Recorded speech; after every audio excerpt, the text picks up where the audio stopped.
Okay, so I decided not to record this in class and do a longer, more explained, timed paced kind of video in my own time, just so we can cover everything we covered in class, as well as a few additional stuff.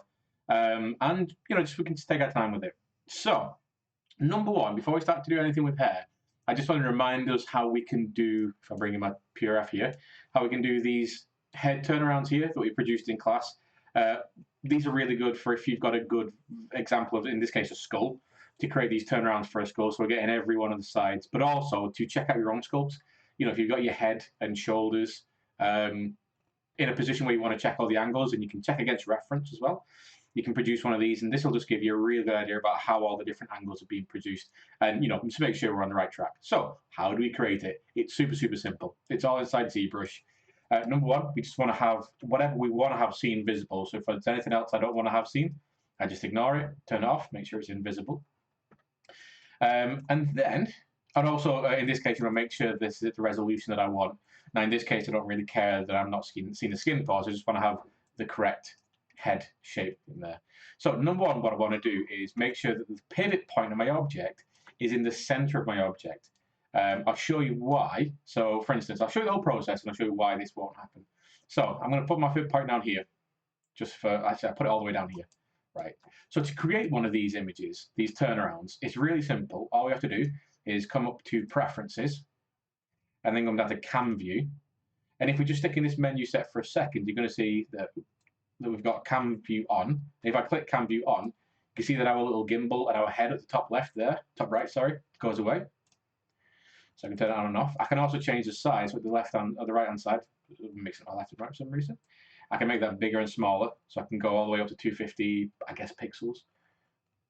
So I can make that as big as I want. And if I click next, it'll cycle through some presets. So I can go next, next, next. And you can see there, it's actually cycling through presets. Some of them I find a little bit useless. Some of them are useful, I guess. Like this camera is, I guess, relatively useful. But the one I tend to stick on is either my skull, like this, or I go for the Asaro head with this guy. Cool. So actually, to create one of these and to create that image as well that it pumps out, dead easy. So back in that menu, all you have to do is click. I'll make sure that scales up to the top. Just click Make Cam View, and you'll see what happens.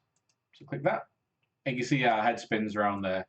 And if we look in the images over in the textures here, what you're going to see is a new image is being created. So I'm going to export that. I'm just going to put it. I'm not going to put it in this folder. I'm not going to put it in any. I'm going to make sure it's something easily findable. So I'll put it in my desktop. I'll name it something. So I'll call it head test. There you go. Save that. Now you can see our head right there. It's good. Now I will say that this has actually turned out perfect. Normally, if your pivot point is set below the head or in a bit of a weird angle, it spins around that. So this is a little bit of a thing that, as per usual, as soon as you start showing something and you want to show a mistake, of course it's going to act properly. But essentially, this is what it's done. It's made all my turnaround for my head. Obviously, some of these angles are a bit weird because we're seeing through the model, because I've only got single face rendering on, so we're seeing through into the grey area. And then we've got some sides on the left-hand side, so we can actually change the sides if we want to, change the quality, all that kind of stuff. And then when we're happy, we can click OK at the bottom. And then that'll save wherever you put it. But that's really, really simple. But if you do get those issues, like Alex said, it happens to just work perfectly now that we're trying to show it. But the best thing to do is just have your pivot point. So I'm making sure that I'm pressing Alt when I do this. And I've got symmetry on just so it's in the perfect center. I'm pressing Alt and holding Alt so you can see that padlock is unlocked. And I'm just placing my pivot point in the middle of the object. So see if that gives us a little bit of a different result. So to export. Yep. Okay, no, so it's pretty much identical. I think it's slightly different, but it's pretty much identical. But you can see there, super, super quick to do. I can see all the different angles, and then if I've got some really nice referencing from all these different left, right, side 3/4, back 3/4, above, I can make sure, I can kind of reference them. That's really important when we come down to stuff like the cheeks, and especially around the back, like what's going on with the cheeks here from the side of the head, that kind of thing. So I just wanted to cover that just so we've got that in our arsenal. It's also good just to have that as a, like, to show off your work, as well as if you've got a really good reference or something, you can make one of those. Cool. Right, so let's talk about hair.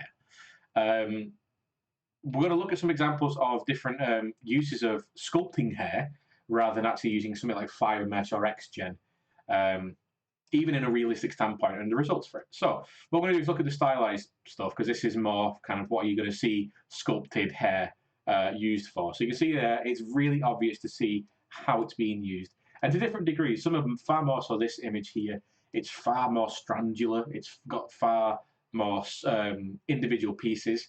But all these, if this was done in ZBrush, all these would have been created either with the curve brush, like we're going to go over again today, using the curve brush. Or if you see these kind of like these plaits and stuff, that's could be used with a curve, just with a different mesh plugged in to create the curve. You can find loads of plugins for these. You can create your own. Like I said in class, I've never really had to do that myself. It's something I absolutely should educate myself with. But setting these up is relatively easy. And then you can save it, and you can save it as a brush, so you've always got that if you know you're going to use them again. So I think what I'll do is I'll learn how to do it myself, because I really should. It's my own fault I'm not doing that. And then we'll do a video on it. It's, like I said, it's really easy. But you can see here that we've got a lot of these curves, and there's just a lot of them, and it's just chaotic. They kind of get as much, trying to get close to the realism without going super, super like fine detail. But it's kind of cool. Now, one thing I'm missing about this is, like we were talking about in class, and we're going to talk about in this, is breaking down into kind of clumps and forms. So you'll have like we've got bangs. We can definitely identify a kind of shape of a bang here, and the same on the other side.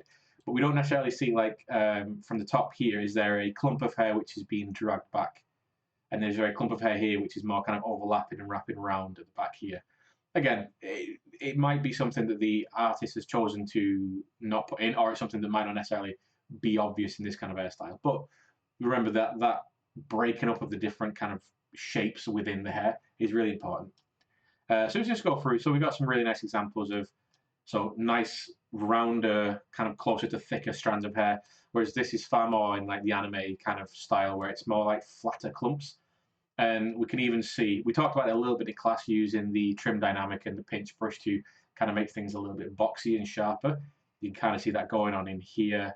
And even though they've got an edge detection kind of material on this, so we're losing it here, what you can see here is quite easily like one clump of hair here, and then just underneath it, this clump of hair, which is giving you that kind of shoot off out, this flyaway kind of vibe.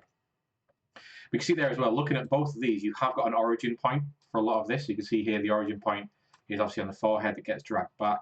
The origin point is, again, more of an anime thing, where it's more towards the middle of the top of the head, and everything gets wrapped forward or wrapped backwards. Unfortunately, I'm not going to back shot of this, so you can't really see how they've attacked the back. You see here another example. So this looks like a combination of curves, possibly, and then Dynamesh. Now, what this could have also done, if, again, we're talking in ZBrush terms, is you could have started off with a single sphere and used create these strands by using the snake hook tool. So really, really nice, almost like that smearing geometry kind of brush with something like Sculptures Pro turned on. You're able to pull off these shapes, and then you have to spend a bit of time working them to make it look nice. In this case, trying to make them look more like they're in water, kind of giving that anti-gravity feel. But you can quite clearly see what's going on here. They're thinking more like that clumps. You've got some sharper, cleaner information.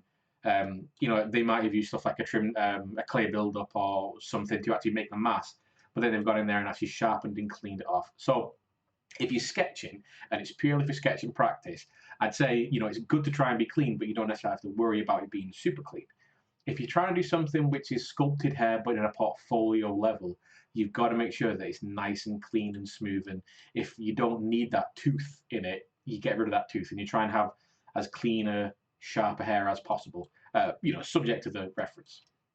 So you see here that we get a few little, so in this one here, we've got a bit of a crossover where there's a few more strands, but some of them look like they've been again, just looking subjectively at this, look like they've been dynameshed into the main, so these pigtails, ponytails, look like they've been dynameshed in from a curve possibly. So you've got the main body of the ponytail, pigtail, whatever, kind of jumping out here, but then they've used the curve to create these strands, and then when they get up to a certain like level, they might dynamesh them in so it becomes one object and then refined. It's absolutely possible to do that kind of stuff, or just very strategically hide some of these curves in the actual. You can see it kind of looks like it's coming into the geometry, but they've placed them in such a place which makes sense. It looks natural. You can see that this strand of hair is actually coming out of a seam or where two strands are meeting. And again, they're just kind of taking the time to make sure that it looks nice and bouncy and voluminous. It's not very flat. All these, though very, very simple, they're not very flat. They're voluminous. So here we've got a super, super stylized version. So here we've got some really nice uses of angles where, you know, we're getting these nice breaks in the geometry. Very, very 2D approach, you know, when you get these nice, almost like this reminds me of Darkstalkers, that kind of style, where anything that's long and strandy like hair kind of has these breaks when it turns, instead of having everything as a very smooth curve. So very, very similar here. You can kind of see where you're probably using something like the curved strap to make these flat clumps of hair. They're all kind of getting centered on the back of the head. And then from the back of the head, they'd probably use something like a curve or a curved strap to create the big clump of hair. And as well as the front here, you could have used either the curve or the curved strap to create the actual bangs and the fringe. Now we're getting into something a little bit more realistic here. So here, this is very much a single piece of geometry that has just been carefully crafted into the shape of the hair. Nice and simple. You see, obviously, we're pushing the style into like how thick the bottom of the hair is down here. We're thinking a little bit more of those strandular kind of anime clumpy kind of feel, but it looks to be all one solid mesh, or at least it ends up as one solid mesh. But you can see it's this very, very clear kind of clumping where we've got like one piece here, then we've got one piece in the fringe here and here. You know, we're still thinking about those individual clumps and sculpting those as big kind of big flows across the head. Again, when we look at more realistic stuff or kind of photos or reference, it'll become very clear. So here's two really nice examples of, again, going from more of a denser, many curves involved kind of thing. So some of these, like for instance, this orky dude on the right here, it looks like they've done a combination of possibly some spherical, like in this case, so at the top here, that might be like a single sphere for the top of the head, this kind of mohawky section, that they sculpted in as much as they can, and then use something like a curve to generate these nice little flyaways to give you volume, again, to give your hair some, even in a sculpty sketch kind of thing, a little bit of volume and, you know, realism, I guess. And you can see here that we're doing the same thing. We've got a few little big solid clumps kind of stretching off. Some of these might, like looking here where we've got the separation between this clump of hair and this clump of hair here. This might absolutely be a separate piece of geometry, but they've just placed it and formed it strategically so it looks like it's coming off the main clump. So, you know, a lot of it's just, especially with these stylized stuff, it's really easy to see what they've done and how they've done it.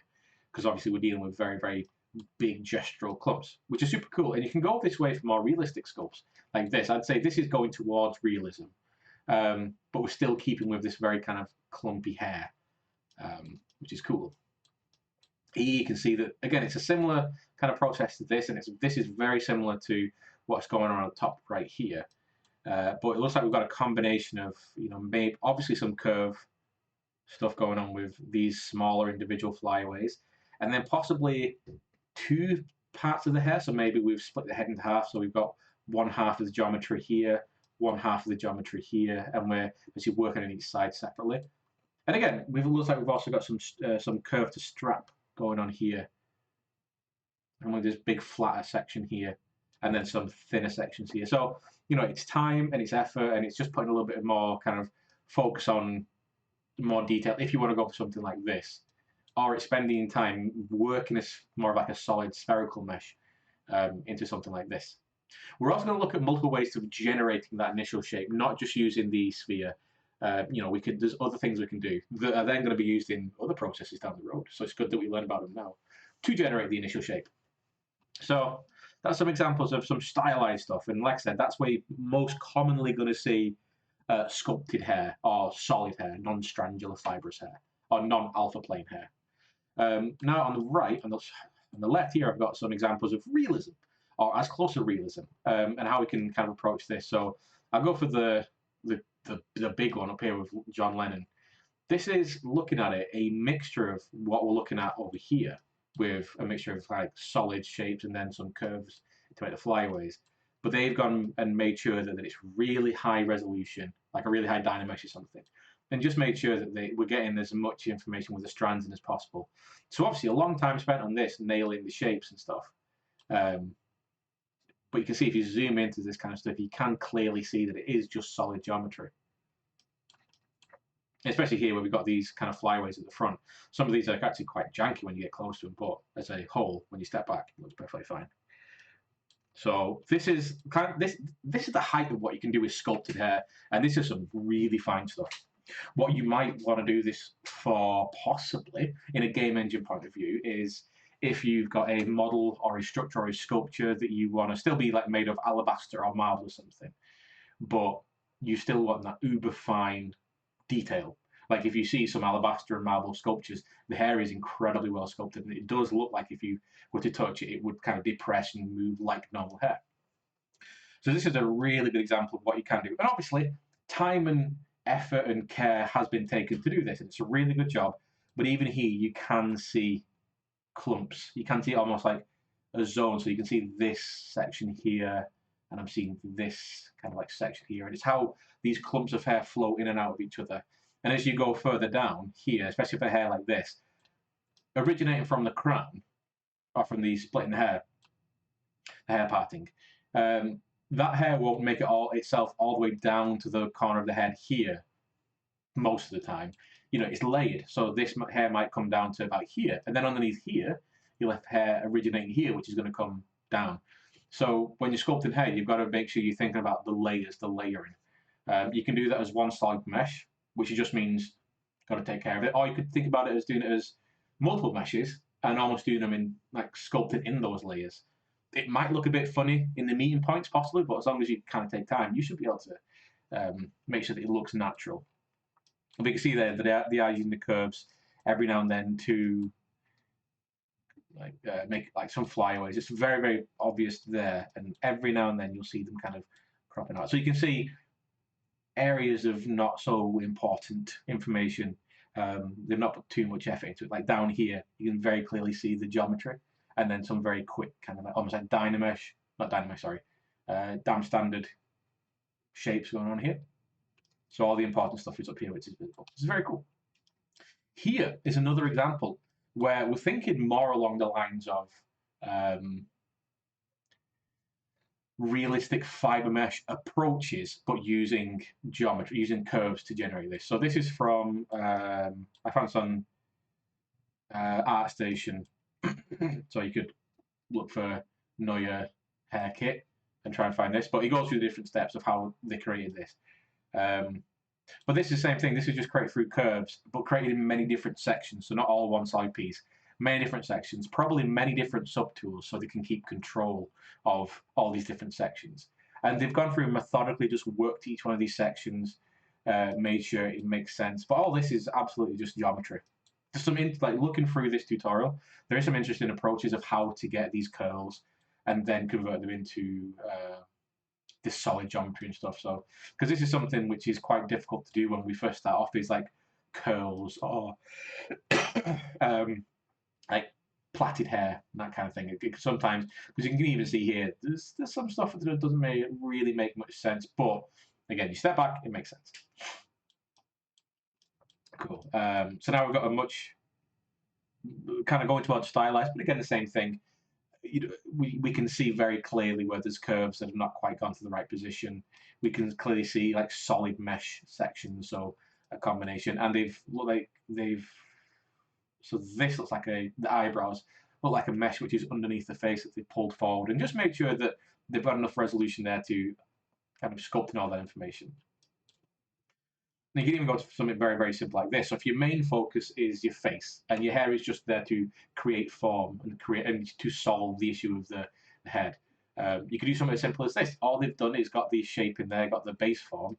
Use something like the trim dynamic or the trim adaptive just to kind of get these nice flat areas in, and then a little bit of layering, a little bit of shape just to kind of get the obviously 1 clump, 2 clump, 3 clump.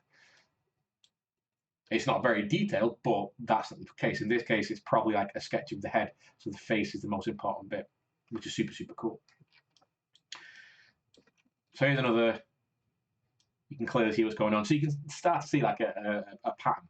Some of this looks like solid mesh, which has had the strands of information sculpted in. So here I'm seeing like one piece of geometry for the top of the head here, one or two or maybe three for this, almost like a knot going over, like we pulled the hair over into a knot. Do we have a back view? No, we don't, but we can see it a little bit here.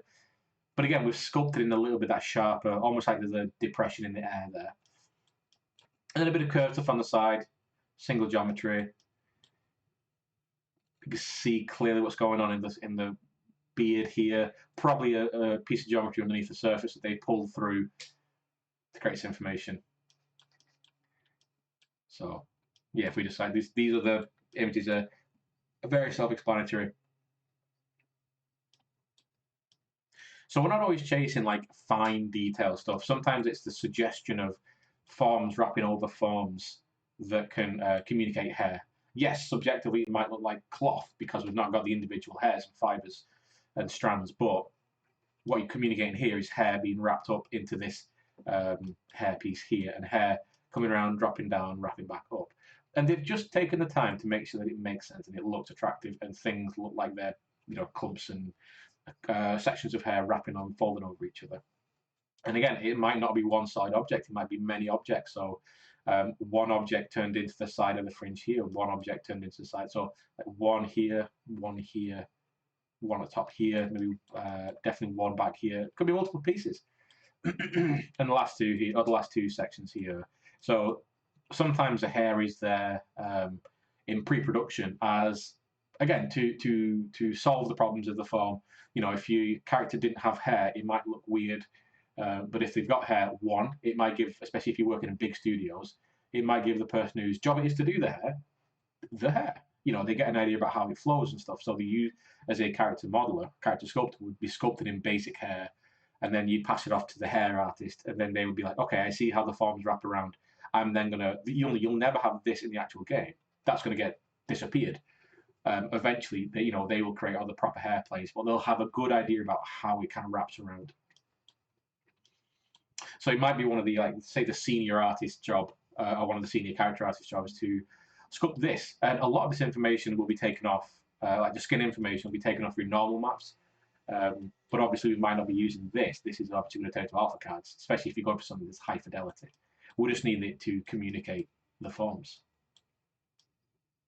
We can see as well, they're only really paying attention to the most important bits in this. So back here, it's just going to be a big chunk of hair. But the main kind of character focus, quote unquote character focus, is here. So we've got a nice bit of information. You can see here, nice bit of information. Also here, we're getting the idea of this kind of like receding kind of hairline. And this is something that we're, this looks like a likeness of Taylor Swift, possibly.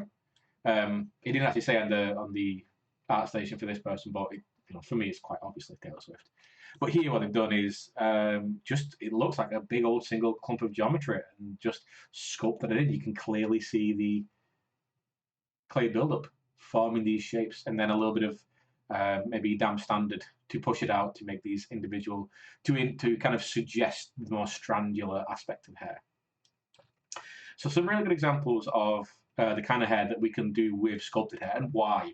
If it's portfolio based and you're not worried about doing strands, you've got these kind of setups, like these really, really nice, beautiful, beautiful shapes. So we missed this one, but this is the same thing. This is super, super simple. This is a lot like this sculpt here. It's it's very, very beautiful, subtle hair. Not a whole lot going on, but there's just enough information there to communicate flow and how it wraps around the head. Because obviously the character is the main focus in this, the face is the main focus. So some great examples there of how you can approach stuff. Hair is difficult to do. Hair is one of those things that doesn't come as naturally, I find, to people than sculpting the head. But as soon as you start to break it down into multiple chunks and think about, what is creating the shape of the hair, how is the hair fall across the face, it becomes a lot easier to understand and easier to approach. So what we're going to do next is we're going to take an image, we're going to break the hair up into chunks or coloured sections. and then we're going to kind of approach that inside ZBrush. And unlike class, we're going to do a combination of the two. We're going to combination of taking a simple shape, a basic shape, and then creating a hairstyle out of it, using curves and a single shape and stuff. So, see you in a sec. So for my demo, I'm going to basically base something off these 3 designs here, or these 4 heads here. I'm going to kind of concept it out a little bit, so a bit of trial and error, possibly. But I'm going to be using these kind of things. So we're going to have a bit of a beard going on. We've got some longer hair that's tied back, and then we've got multiple different things going on with it. So number 1, before I actually start going in, what I've got to do is identify the features of these hair.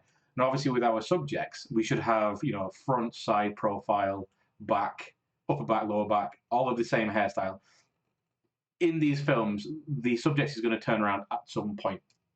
And things like Emily Blunt and Michelle Yeoh have got the hair tied back a little bit, so there's fun stuff we can do at the back of the hair, kind of figure out how we can approach some of the problems. With Danny Trejo, I believe he pretty much has his hair down the entire time in the movie, so what we're dealing with there is more kind of natural hair falling from the back of the head. And obviously, Will Smith, he's our outlier. He hasn't got much hair. He's got more clothing stuff to do, though, so that's where this kind of ties in. So we've not got a whole lot of hairstyle to do with him. We went over in class, and I guess I'll do a little bit here, how we can, in a sketch sculpt, how we can imply a skinhead buzz cut, kind of rough hair on the top of the head and in the face, like a 5 o'clock shadow. But obviously, in a sculpting sense, we don't really need to do fine sculpting for individual strands. Now, when it comes to the final piece, we will be doing individual alpha cards, and it's quite a fun little experience trying to get stubble hair to look correct, because generally it doesn't have as much gravity. Obviously, it doesn't have as much gravity pulling it down, but we'll come to that when we come to it. So, I've got my 4 hairstyles here that I'm going to be using as reference, and I know the kind of thing that I want. I want the kind of more square kind of beard going on, and I can approach this a number of different ways. So especially this character here, I believe this is from Barbarians. I'm seeing 3 different sections, probably maybe 4 different sections. So basically 3 different sections being the mustache, the little soul patch at the bottom, and then the main chunk of the beard. You could split that into 4 by having mustache, soul patch, and then this front part of the beard, and then essentially what would be the mutton chop sideburns on the side there. Depends how you want to go down. And then how I'm going to break up the head is having something like this, where I've got the top part, the side part, something going on at the back, and then the drop at the back, like here. And then I can just basically use these as ideas. So I've taken these into Photoshop, like this, and what I can do, and what I really want people to be doing, is identifying these clumps. So if I just make this black and white, it might be a bit easy for me as well. So I'm just going to turn this black and white, so put a black, and then turn this to saturation, black and white. There you go. Oops. I'll just scale this out. I think this is like really big. Oh yeah, so let's put this down to, so we've got more, there we go. Yeah, 4K is maybe a little bit big. Okay, so number 1, what I want to do is just find clump 1. So clump 1 is going to be, let's go for the top clump. So I want to be identifying basically this shape here. So you can see how it's wrapping around from the top there.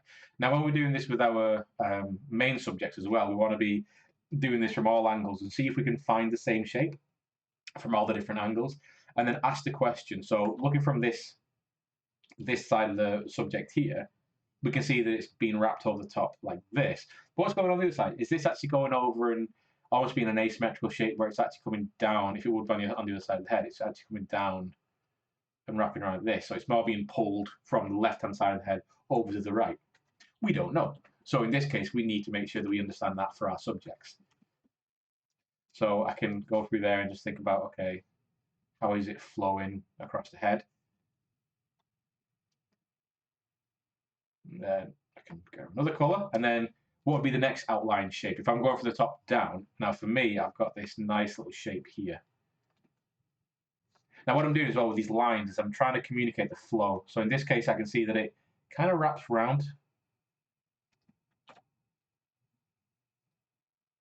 like this. So this portion here on the top is the dominant curl. Remember, we've always got dominant, subdominant shapes. So this is being curled over the top, and as it goes further forward, these are getting wrapped underneath. Yeah. Something like that, possibly.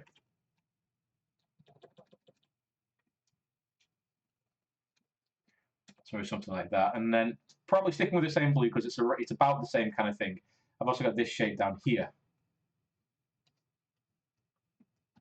Which, again, if I'm looking at this, I'm looking at... This is also really good if your subject has got natural highlights or has got, like, I know Michelle Yao has got slightly grey hair in hers. Try and find the colours, because the colours are like these kind of highlights will often show you the flow. So here I can see that this is kind of being wrapped around and almost being pulled in underneath.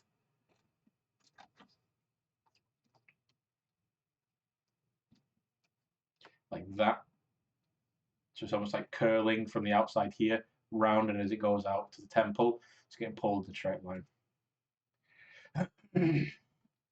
And I believe, looking at this image, there might also be some kind of plait involved going towards his piece. So we'll grab another colour. Let's go. There we go. So what else can I see around this area? Now we're getting a little bit of something going on across the ear there, which is almost like the little tuft of the hair. So this, for instance, would be sitting underneath what's happening on this lower blue level. Because imagine this blue side here is slightly overlapping. As it's dropping around, it's slightly overlapping what's going on here. So my hair might be flowing like this, where the top half here might be getting pulled behind the ear, and then the front half here might be kind of falling forward. So when we come to actually do the sculpting, we can decide, is this going to be something I do as like a really nice high resolution snake hook kind of thing, or is it something I'm going to produce with a curve?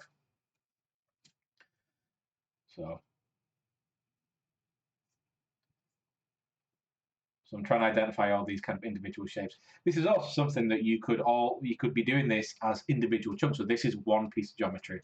This is another piece of geometry. Or these are 3 pieces of geometry. Then you got another piece of geometry. Then you got another piece of geometry. You could approach it like that. So really simple, just going through colour by colour just to make sure that we can understand stuff. So right at the back, we've got some interesting stuff going on. We've got some shapes that are much longer than anything we've had so far, because everything's been tied down and kind of pulled into the scalp and pulled into the ponytail at the back around here. Here now we've got some free flowing hair, so we've got some curls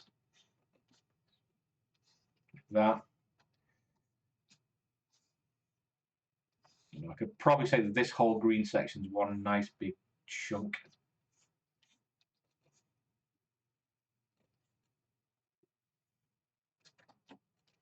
So you can see there how he's got some nice shape.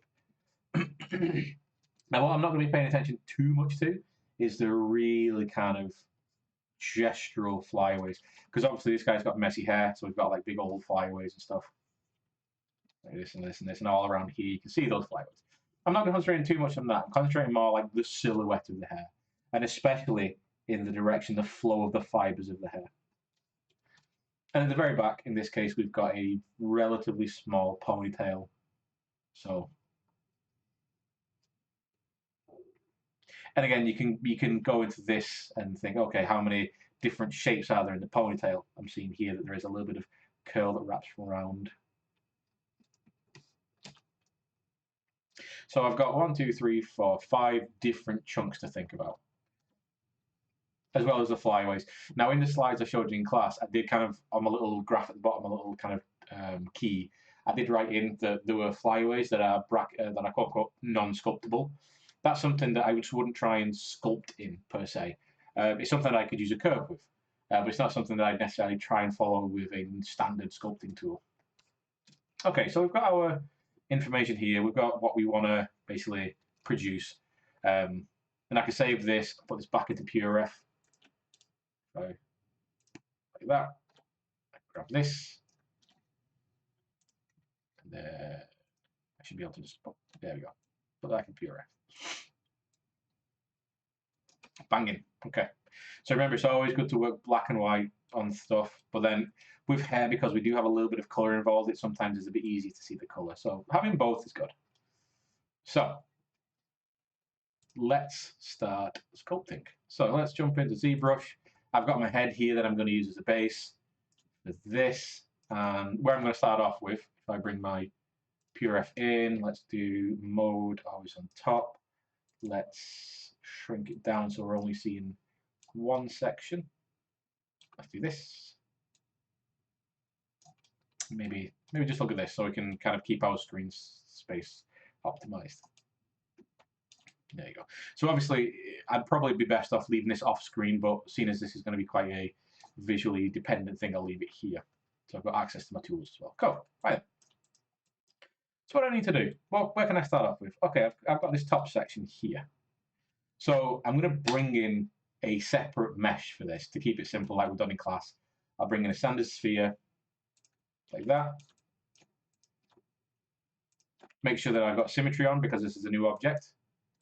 Make sure that's in the center of my object. And let's bring it up and scale it down. So I can, if I'm losing my head, if I've got like a small head and the new subtool is a bit big, what I can do is click trans P down here for transparency. And you can see there we're ghosted, so I can just scale it down. I just want to bring this just inside the head, just so it's not on the whole head. And what I'm going to do is just use nice big movement brushes, V and V. I'm just going to start to smash this into a general shape. So here, I'm looking at this, I'm seeing that it's tracing the widow's peak a little bit. And then it kind of gets a bit wider, then goes, obviously, thins out as it goes towards the ponytail. So, hit that one and smooth. One of the few times I'd say using smooth is good, it's just kind of making stuff small, like I'm doing here. The one thing I also want to do is control the forms, control the volume. Like I said in class, especially if you're doing something that's more realistic, you kind of want to avoid stuff being too puffy, too thick. You want to try and get it as realistic as possible. And obviously, the more hair in one area, the thicker it's going to be. But if it's a relatively thin area of hair, or there's not that much hair overlapping, you're going to have a thinner area. So there you go. So I'm just making sure as well that I've not got too much excess on the inside. So like in class when we were sculpting, we'd accidentally be pulling stuff through the middle of the face just because there's a big chunk of geometry still in there. So here I'm just pulling it through a little bit and having a nice little point at the back. And for now, we'll call that quits. And if anything, we can just try and pull in a bit more, a bit wider, and then thin that out a little bit. Yeah, something like that. Right from the top. Yeah, something like that. Cool. And we could do something like that for every one of the pieces. We could bring in a separate piece of geometry, mush it around, and shape it into place. So I'm going to leave that for there for now.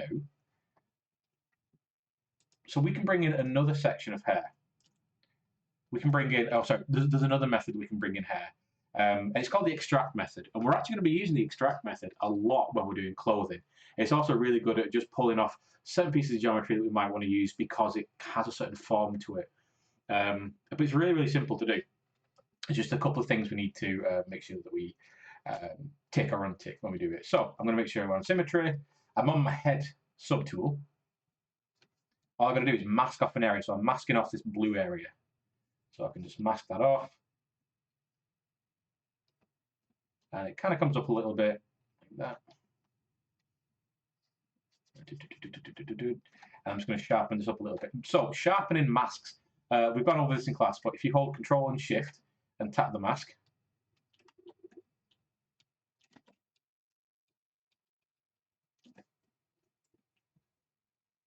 excuse me, I'm giving the wrong information there.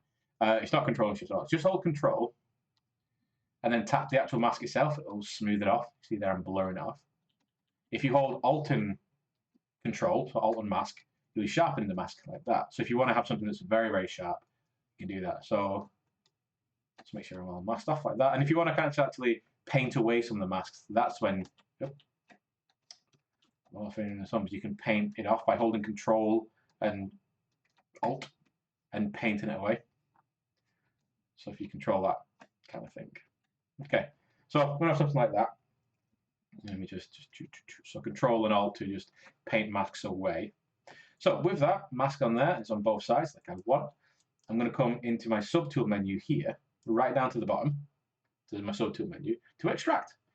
So what, this works similar to how, like, say, Surface works. What I'm going to do is click Extract, and I'm going to get a preview of what's going on. It's not going to actually be there, but I can decide how thick something's going to be. A big one as well, what I'm going to do is make sure this double here is turned off, so it's not highlighted. That's because it's going to create a part of the geometry, a thicker piece of the geometry on the outside. With double turned on, it's going to create like an interior version, which means I'm basically doubling my poly count. So if I click Extract, you can see there it's giving me a new preview of what this new piece of geometry is going to look like, which is super cool. And a little bit of thickness there. So all I can do to say if that's too thin or too thick, all I've got to do is change this 0.02 thickness. So very, very easy. But you can see there as I move my camera, the preview disappears. So if this is too thick, I can start to increase this thickness here. However, I will say that it's quite sensitive. I only knocked it up to 0.09, so not even a full decimal point. And you can see how kind of crazy it's gone. So what I tend to do is move this in decimals. So if it started off with 0.02, let's go to 0.04 to add like essentially double the thickness. That's a bit better. So this gives me a little bit of thickness to work from. I can sculpt in, I can push back. And if I'm happy with that, I'm just going to click Accept. Now we've got a new subtool. We've still got the mask on the main head as well. So if I solo this off, we've still got the mask, the original mask on the main head, so we can get rid of that. And on these new subtools that have been created, they've also got an interior and an exterior mask. So I'm just going to take that off. Now what I can do is start sculpting.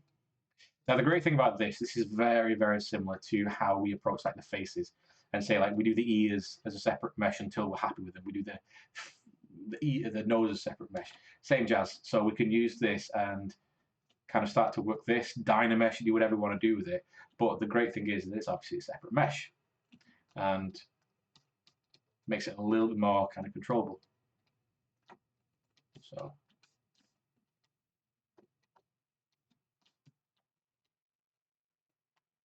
So this actually originates from underneath, as you can see.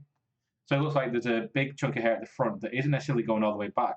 What we're simulating here is some hair that's being that would be obviously long. It's being pulled back, and the hair from around here, this blue section, is what would be on top of the head just being pulled down. Again, this is a 10, 15 years bald dude telling you about hair. So obviously some of this might be like, well done, Dave. But some of this might be something that you've actually never thought about. So, and now that this is in, I can start to make sure that the top bit kind of looks like it's overlapping. So now I can do a little bit of sculpting. Now, this is a big one. Because this is a relatively thin piece of material, if I start sculpting this, you can see there that the back half gets pulled through as well. And this is where we get some Swiss cheese. And so if I was to Dynamesh this now, it might, there you go. So we get some Swiss cheese in. So it's really important that if we're dealing with something very thin, that we go up to brush. Oh, let's move this a sec. We go up to brush, and then we go down to auto masking right there. And then for the clay buildup, because remember this is brush by brush dependent, this isn't going to apply to every brush. We turn on back face masking. Basically, any face which is facing away from the brush will not be affected. So click that. Move this back. So now when I sculpt with back face masking turned on, we've got no issues, so we can sculpt on top of that. Just a note as well, if you turn on backspace masking when you've got a move brush, it'll make the move brush act very, very strangely. So there are some brushes which need backface masking turned on and some brushes which need backface masking turned off. So be aware of that. Okay, so here I can just start to sculpt it. So however I want to sculpt it, I can use the damn standard to kind of chisel it in, get some flow.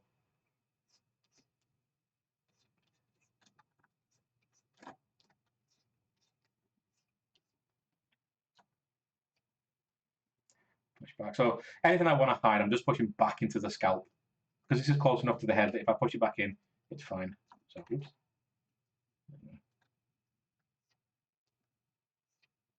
There you go.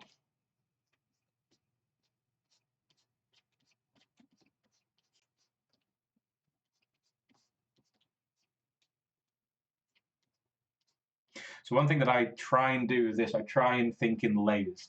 So if anything, I'll work on the section of hair which is on top. I'll work on that last, so that if this front section here, if I just try and simplify this a little bit more on the surface. So if the back face here, that's the top layer, and this is the layer underneath, and then this layer. I'll start off with this one, so I'll get these looking like they're going underneath there, and then smooth them back a little bit. Not too much. Again, smoothing's going to be good for the hair at the beginning because you don't want to get too much tooth. But again, we don't want to over smooth, so we're losing any detail. So I pulled this section in here, and then I can do this section, because now this section is detailing over the top of that first section, if you get what I mean, if you can see what's happening. Let's put it back, and then this section, which would be like the main one, will be on top. So it's easier for me to get that layered effect. See there, I've over smoothed. So I want to get that. So pull down the sensitivity.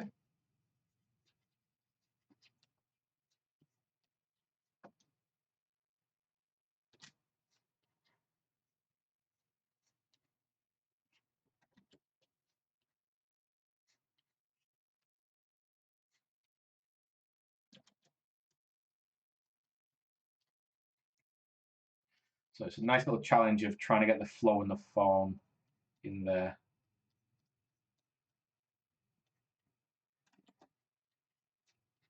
And like hair is very chaotic, as we all know. Hair does a lot of stuff on the head. It's not a super strict controlled surface, but there is controllability to the surface. There is flow, there is form, there is things that indicate the way that something is flowing.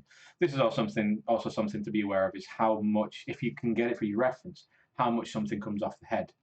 So I got very much locked in that almost like a profile view there, so I've got to make sure that I'm not doing that.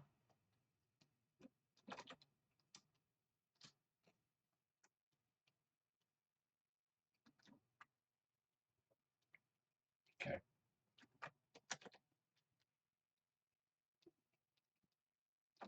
So pull this back a little bit, because this is where the ponytail is going to be. Okay. And then I can just hit that with a bit of slight smooth.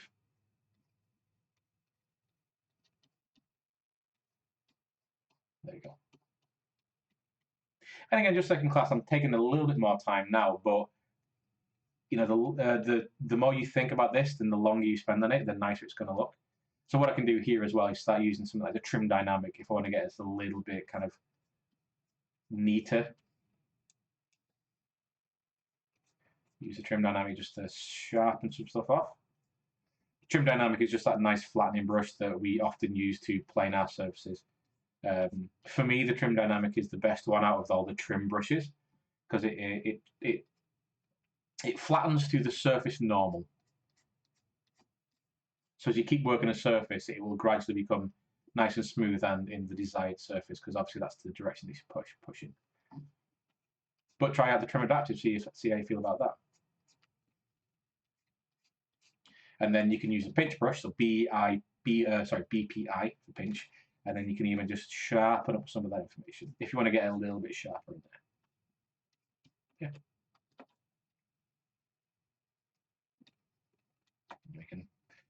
If you want to try and indicate a little bit more sharpness in there, I'm just using a damp standard just to kind of push and pull some of this information in and out.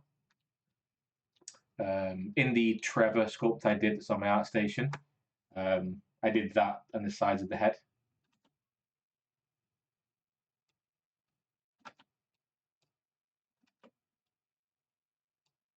There you go. So see how dense that is. Oh, it's relatively dense. I have turned on polish there, and I've done this with a few people, but polish is a nice little tool where it tries to smooth the surface off the best it can, but the lower resolution you are, the more it can actually kind of almost like destroy the model, because it tries to over smooth.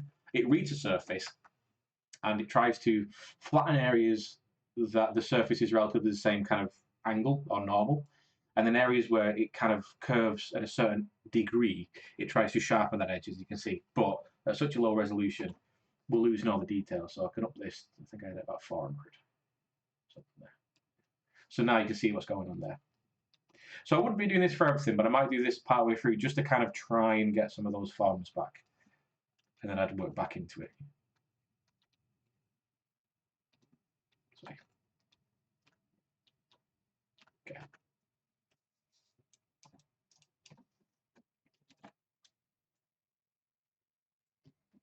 And then lightly sculpt that information back in.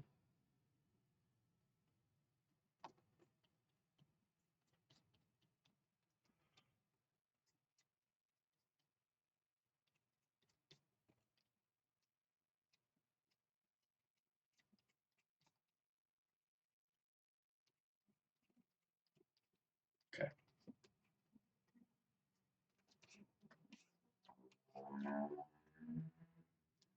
Excuse the bikes in the background.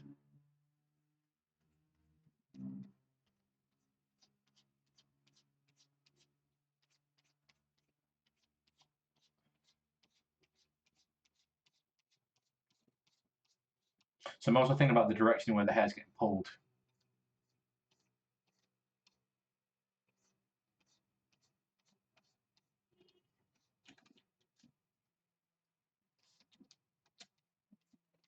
There you go. So just want to get some directionality there. This is also a time to explore some of the smooth brushes. While I'm here, we can just explore some of these smooth brushes. We've not really done that too much. So let's go to the smooth brush. Let's go to our brushes. Let's go to the smooth and explore some of these. So let's say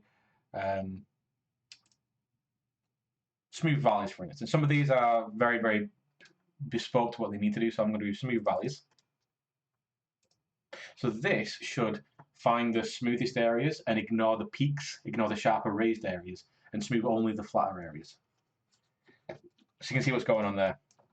All the sharper ridges or sharper declines are getting left behind, and all the flatter areas are the ones that get smoothed. So there might be a reason you might want to use something like that. Okay. And then we've got smooth peaks, which is the opposite, where it's going to look for those higher edges and ignore the smoother surfaces. So there we're pushing back those high points right back.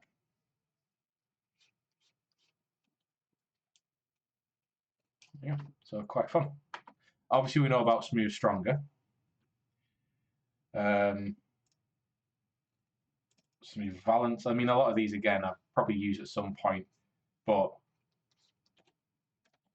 okay. So this is trying to do essentially what the polish tool does, and it tries to maintain sharper ridges. But the more you work into it, obviously, the more you're going to lose them. So let's choose the smooth valance. Maybe perpendicular. So a lot of these have got interesting names. Try them out. See what it does. Some of them might also just not seem to do anything because like that doesn't seem to do anything different than anything else. So, but yeah, just explore the smooth brushes. Explore. I keep saying it, and I don't know if people are actually doing it, but just explore these brushes. There's a load of stuff inside here which actually might kind of help people out. But I'm going to set mine back to smooth.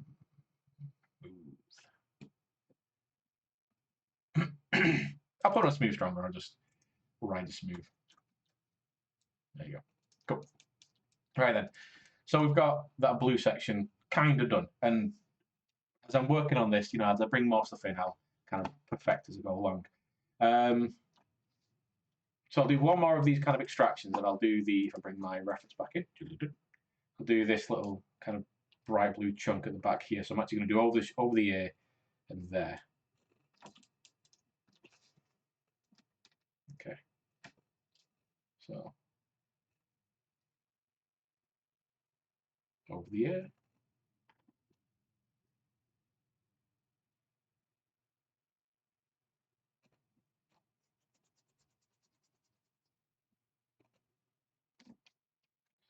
So I want to bring that here. So obviously what I want to do is try and avoid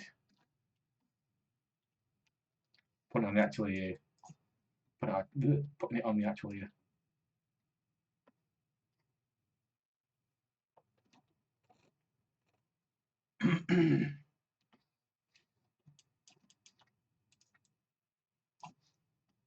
And again, I've got to look at the direction in which this is flowing. So it's flowing like around here. There you go.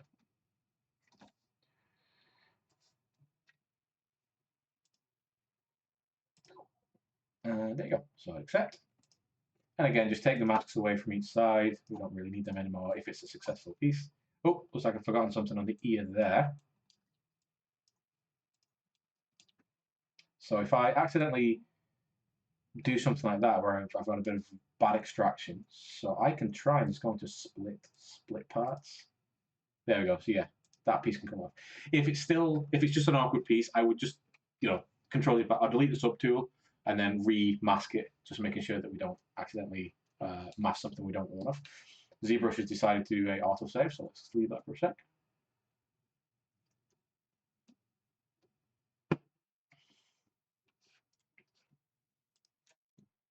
Okay, just delete this. There we go. Now, what you notice as well that this has got polygroups in there. That's because the original head has multiple polygroups from its original. These used to be made up of multiple different shapes that all had its own polygroups.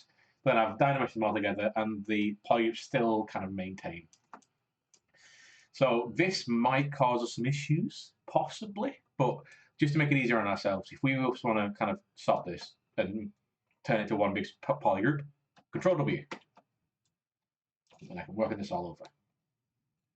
So same jazz with this. I can just think about what's going on with the shape. I can use some snake hook. And shape. So remember that snake hook is more like a smear, so it's going to react a lot more aggressively with our movements. So let's push it underneath this hair as well. Because again, we're thinking about the layering of hair.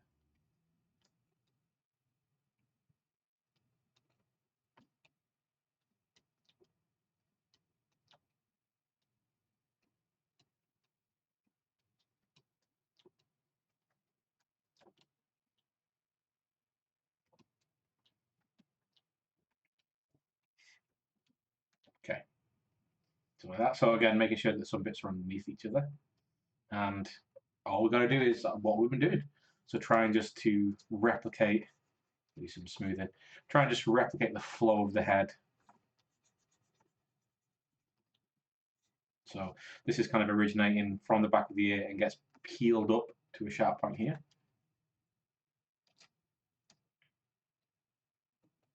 So I can then go in there.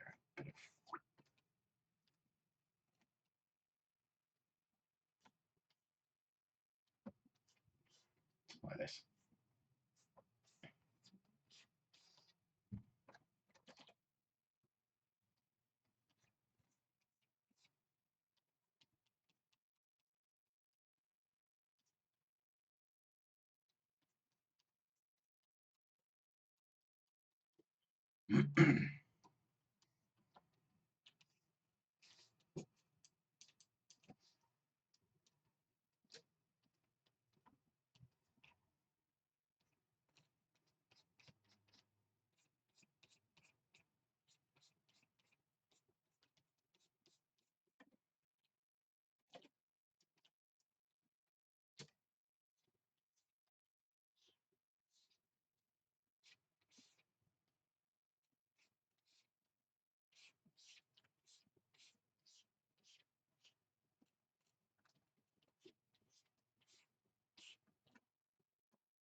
So what I'm doing here is something very basic and something we actually went over in class. But I'm spending a bit more time with some of the DAM standard to try and isolate out these individual chunks, these strands of hair. So for instance, like this nice little strand here then gets interrupted by this strand of hair and this kind of wrap around. So I'm thinking about that flow from the back. Yes, it is asymmetrical. It is symmetrical at the minute, but I can easily make this symmetrical. Actually, looking at this, I think that his hair is kind of coming from. If it was no wind, it would be lying back, and this is the majority of his hair from the back coming over his left shoulder. Obviously, depending on your reference, you can judge that. Now, one thing I'm not going to do is ignore the inside of the hair. So when we're dealing with geometric hair like this, I want to make sure that it's actually looking like it's against the surface of the neck. So just making sure that this looks correct and the flow is coming round the head. So we'll never neglect the inside of the hair ever. And if we need to, do that and sculpt on the inside, we can do.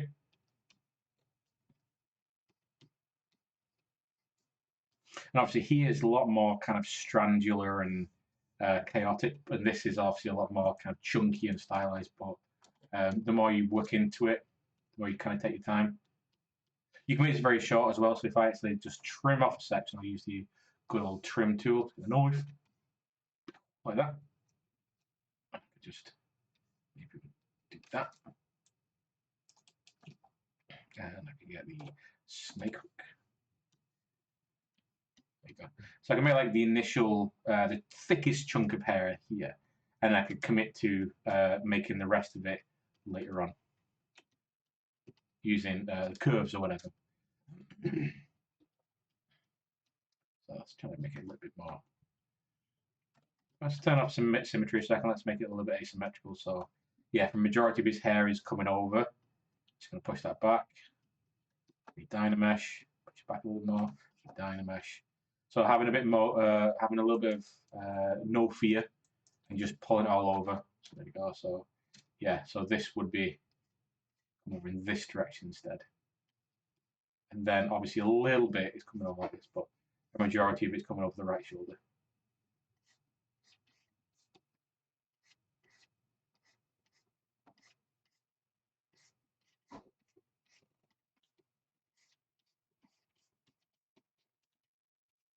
So yeah. Because then it's really, having this kind of asymmetrical hair is really nice because then you're exposing different parts of the head. You can do a little bit of stuff with the hair with. But the same jazz, I want to make sure that this looks like it's coming from underneath here for now. Okay. Now this is all running into a ponytail. Now the great thing about doing this kind of hair is that I would never need to actually bring the actual hair through an actual ponytail and then produce the ponytail at the back. All I'm going to do in this case is just bring in a lovely helix or the ring 3D. I'm going to bring it in, make sure it's symmetry, bring it into position, scale it down. Shut up. I'm just going to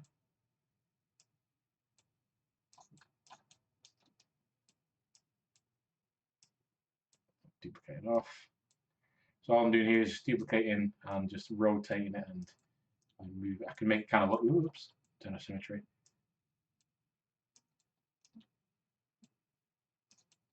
It's going to do something like that.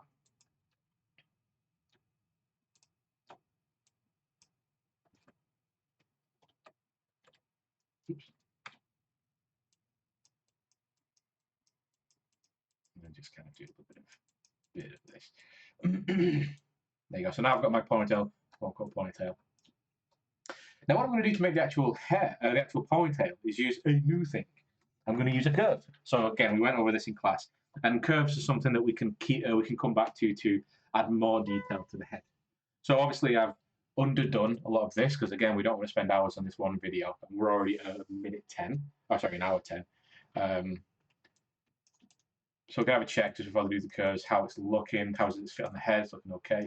Obviously we're missing any kind of strand detail at the top, very easy to put in. But what we've done is explored a few different things. And also, yeah, we're getting some very obvious separations, one due to the different levels of Dynamesh. It's obviously very low to somewhat medium high. But obviously the where they meet is a little bit underdone, so obviously we can work these bits. But using the curves later on, we can hide this kind of stuff as well behind some more kind of granular detailed section. So curves, super, super awesome. The big thing about curves is they work off a subtool. They don't create their own subtool. So I'm going to choose to work off the head, for instance. I'm going to select that.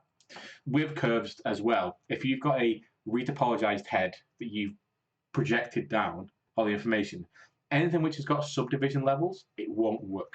It's going to refuse to actually do anything. What I would recommend is doing a duplicate of your head and going down to your lowest subdivision level and deleting the history on that. And you can do that very easily by, if you have the delete lower, delete higher buttons active, just delete them. Take it down to your lowest subdivision level. You don't need high resolution if you're just using it as a thing to build off. So now in this case, it's just a Dynamesh and I've got no subdivision levels. So what I'm going to do is press B, move the head out of the way for now. And I've got some curves, so press C. There you go. So BC, there we go. And we've got a bunch of curves. And I would, again, recommend you just have a play with these. Get a sphere and just have a play, because some of these are really fun. You've got like curve crease, which can create a curve and then it will crease along that curve. You've got some curve alphas, use an alpha as a shape. Curve bridge we don't need to use in this, but again, read up on it. It's very useful to know about. Curve flat snap, curve tube multi. What I'm going to use for this is just a curve tube for reasons, and we kind of explored that in class. So I'm going to use curve tube, because also a reason why curve tube, it's going to give me a cylinder. It's not going to give me a flat strip, it's going to give me a cylinder, and I want to start off with something just a little bit thicker and denser at the beginning. So I'm going to click that, super awesome. And then what I'm going to do is just turn off symmetry, so I've only got one thing being made, and I'm just going to puff in the back, like that. So I'm looking at that, I'm looking to make sure that that little red dot, if you can see the little red dot, it is seeming to attach to something. Normally we'd have that in the very middle of our little brush here. But you can see there, as I move further away, it's still connecting to something. It's because it connected to the head. So yeah, so I want to do that. And I also want to make sure that my brush size is of a size that I would think as a chunk of hair this would be. So I'm going to leave like this. And I'm going to just click and drag and just make a curve like that. So you can see, boom, curve made. And you can see a bit of geometry. So it is asymmetrical, it's a bit off to one side. That's fine. We don't want symmetrical hair. But I can move this off to the side in a second. So curves, super awesome. But there's a bit of stuff we need to be thinking about. So I'm going to go into my stroke menu up at the top. And I'm just going to drag this using a little like icon at the top left. I'm going to drag this to the top there. So then it's embedded, I've got access to it there. So all the curve stuff is at the bottom. And if I drop down the first curve menu, we're in curve mode, meaning that we're actually able to work with a curve. If this is turned off, the curve becomes kind of like an uninteractable element. So make sure curve is turned on. As line will create straight lines instead of actual bendy curves. The curve step and curve substep is how smooth this curve's going to kind of be produced. So have a play with them, see if you can find a sweet spot. I'm just going to leave them as default. Snap will snap to the surface, snap to the active surface. We've built this from the head, so it's going to snap to that. So let's have a play with some of these. So I'm going to leave snap off for now. Bend start means that I can actually go and grab this. So there you go, yeah. So I can actually curve, I can grab the start, which ends up being the end of the curve if you think about it like that. And I can move that around. But if I grab the opposite side where the red circle is, it will be a static mesh. Like it won't curve or anything. So the grey circle will allow me to actually move this thing around, worm it around like that. If I turn them both off, so both bend start, bend bender off, this then becomes whatever edge I grab, it's going to become just a movable object. Which is if you nail a shape, if you get the right shape, is great for just moving around the scene. If I turn them both on, then I can bend and worm around from either end, which is cool. Elastic, so I'll leave both on. Elastic will allow me to generate more geometry. But you can see there, it makes it. Think about how elastic. When you pull elastic, it doesn't sag. It becomes a very straight strip. Especially what's happening here. So as I pull new geometry off, it's pulling off in a straight line. Liquid will create, but then as I move around, it will then create a longer curve. So it's a little bit more kind of like the snake hook of the curve family. At the bottom there, you got lock start and lock end. So if I turn lock start on, there you go. So it's going to lock the start in one position and allow me to manipulate this, which is going to be very useful for us because we can lock at the beginning. But if we lock end, maybe we have an end point and we can move the start around. So that's kind of cool. And if we turn them both on, it means that we can actually change, we can leave it where it is so you can see the points end. The points, sorry, stay where they are. But we can,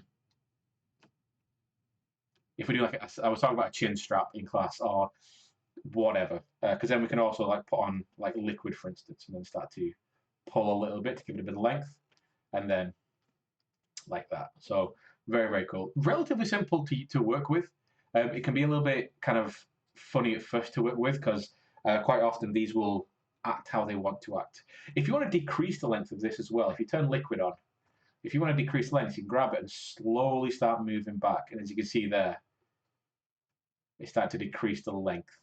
If you go it too fast, it can sometimes kind of break. But generally, if you just push back into the mesh, it will decrease the length. So yeah, even if you go too long, you're still able to salvage it. So that's everything except autosave.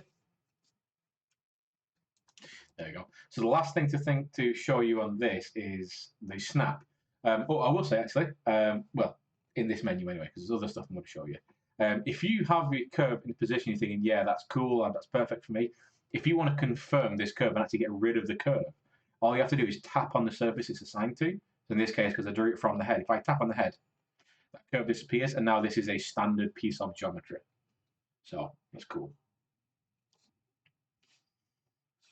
So just go and separate, like that.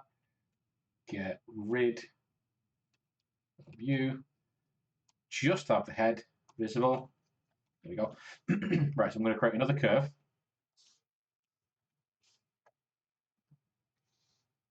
Like that.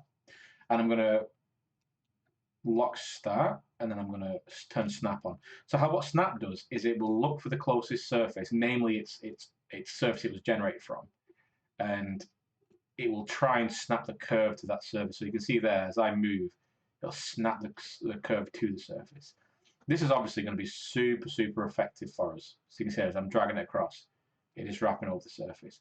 This is going to be super good for us if we're doing anything like dreads that are tied to the head, if we're doing even hair. So if you think about some of those examples in the pure ref we were looking at before, there we go. Like some of these could absolutely be easily produced right there. So with some of these, they could absolutely be produced really quickly and conform to the head by turning snap on and just making sure they're in the right position. So that's what snap does, which is very, very cool. So now that we've got a curve in here, let's talk about stuff that isn't necessarily on this menu.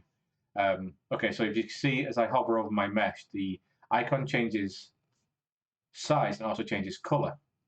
So the difference between changing a size out here in gray space and changing a size while we're hovering over. If I just hover over what's blue, and then I can hold space, change my size, what I'm doing is I'm changing the size of the manipulator for the curve. So if I want to adjust things like really nice and big and smooth, make a nice big brush, this will be nice and kind of smooth. If I want to make really small adjustments in small areas, I can turn the brush to small, and then I'm going to be pulling in a smaller area, so I can make like nice little tight edges. So like see there, so I've turned liquid on to make a point. So I'm only moving this one area. But if I do this, I'm moving a much larger area. If I was to change the size out here, so I'm going to change it to something smaller, and then I'm going to tap this curve again, we'll actually change the profile of the curve. So this small red circle is now the new diameter, new radius of this circle. So if I change it to something really big, tap, boom, change it massive. So that's also very, very cool. We don't have to nail the size straight away, which is super mega, because often you have to do a lot of adjustment. As long as the curve is still active, we can do things to it, like that. And the last major thing I'm going to show you is just in the curve modifier section here. You've got this curve fall off, and you get intensity and size. If I just tick size as well, and then so if we look at the modifier here, this graph on the left-hand side, that's our beginning point, and on the right-hand side, that's our end point. This is technically going from very small to very big. So now that I've turned that on with size, if I tap this, now we go from very small to very big. But that's technically going the wrong way, because if I draw a curve out like that, if I'm doing this from the origin of the hair's kind of going in the wrong direction. So if I press FV for flip vertically, and basically, or I can flip horizontally, I guess, but any of these flips will change the direction of the curve. Now, it goes from thick to thin, which is far closer to what we want, especially if we're doing something that's a lot more stylized. Now, this isn't just a profile. I can actually change the profile. So, for instance, I can go from something very thin, and then it gets thicker nearer the beginning point, and then it'll gradually start to get thinner. So you see that now we go from thin to or thin-ish to thick to thin. So you can really do some wacky stuff with this if you want. I mean, it's could be absolutely useless, but this is essentially the thickness of the length of your curve. Now, if you want to go back to square one, just click reset, and then obviously either flip horizontal or flip vertical, like that. There, boom. Very, very cool. So we just as like a from a technical standpoint, we'll always want to go from a thinner follicle beginning to a thicker to a thinner like this. This is closer to what hair actually does. It goes from very thin to very thick to very thin. We'll also be approaching this when it comes to make alpha cards. Like that. So cool. So there's also some stuff in functionality I've never really used much inside here. It's saying you can create poly groups. Again, I've never really used that much inside the curve functions. I've mainly just used curve and curve modifiers. And again, there's little sliders down here to adjust like very, very subtle parameters or things to perfect the way the curve works. Again, I've generally just used it as a standard set and only really changed the curve profile and some settings inside here. So that's curves, and they're really, really useful. Now we've got the curve tube here, which is the round curve. But there are other stuff. There you go. So there's curve multi, which will allow us to make multiple curves and have them active, but you won't get the ability to have a profile that'll always be circle, always be round. If you want to be able to make these profiles, just make sure you have curve tube. Curve multi will not allow you to do that. Curve strap. This is nice and fun because it's not going to give you a perfect, really for me, it rarely gives me an absolute perfect result, but what this will give you is more of a strap like this. You can see there. And then I can adjust. Well, if I turn snap off, actually. Snap off. And I'm going to turn liquid on. This will allow me to make much more of a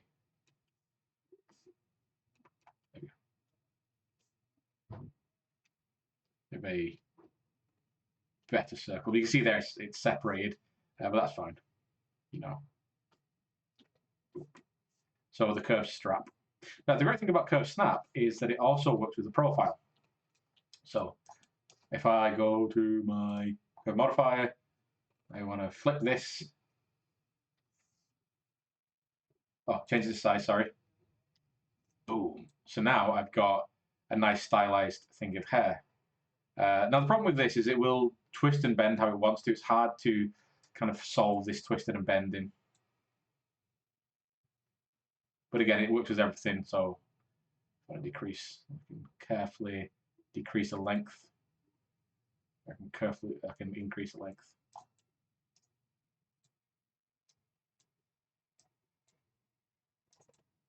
There you go. So boom, right there. Another one is the curve flat and curve flat snap. So the difference between these two is one's got snap turned on, one hasn't got snap turned on.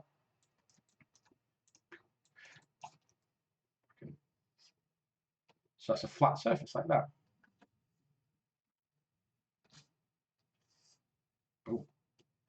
So this, I've seen people use this. I think it's insane they do, but I've seen people use this to create hair planes. It seems very difficult because as you can see, some of it, like the curves want to kind of work the way they want to work and move. So like bending of the geometry and stuff, it's not going to be always great. Takes a little bit of time to kind of work it. Also, you've got to re-UV all these to kind of make them work right, and it just seems like a lot of work. But you can create strips. You can create strips. So sometimes you might want to make these as, I don't know, you might want to make them sometimes. But curve snap, and then you've also got curve flat, which is the same thing, just with a snap function turned off. But if you turn it on, it turns into curve snap. You see how it's wrapping around the head? Yeah, cool.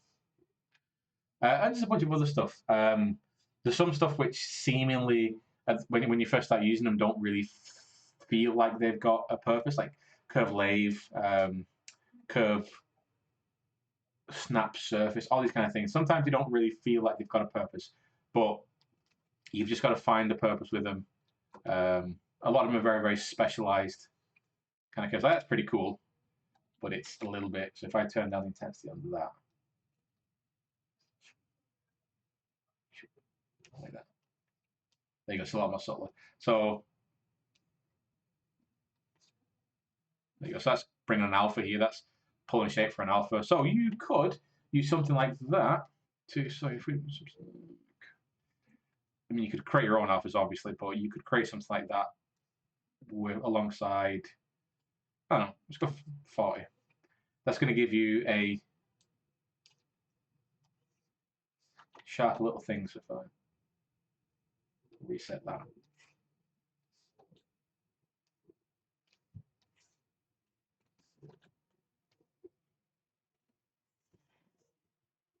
So this might need a little bit of kind of like playing with to get right. But there are curve stuff that can really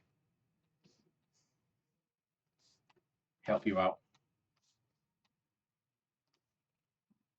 Yeah, there's a lot of fun stuff. I would absolutely advise you just to have a play on a sphere and see what goes on. Yeah. And with a lot of these brushes, like the curve snap and the curve tube snap and the curve multi, they're all pretty much the same brush. This has got certain parameters turned on. So like the curve multi tube and the curve tube are the same. It's just that this you can make multiple curves, but you don't have the profile. With this, you generally make one at a time. But then with the curve snap tube snap, it's just the curve tube, but with the snap turned on. You know, quite, yeah, it's quite simple stuff. Okay.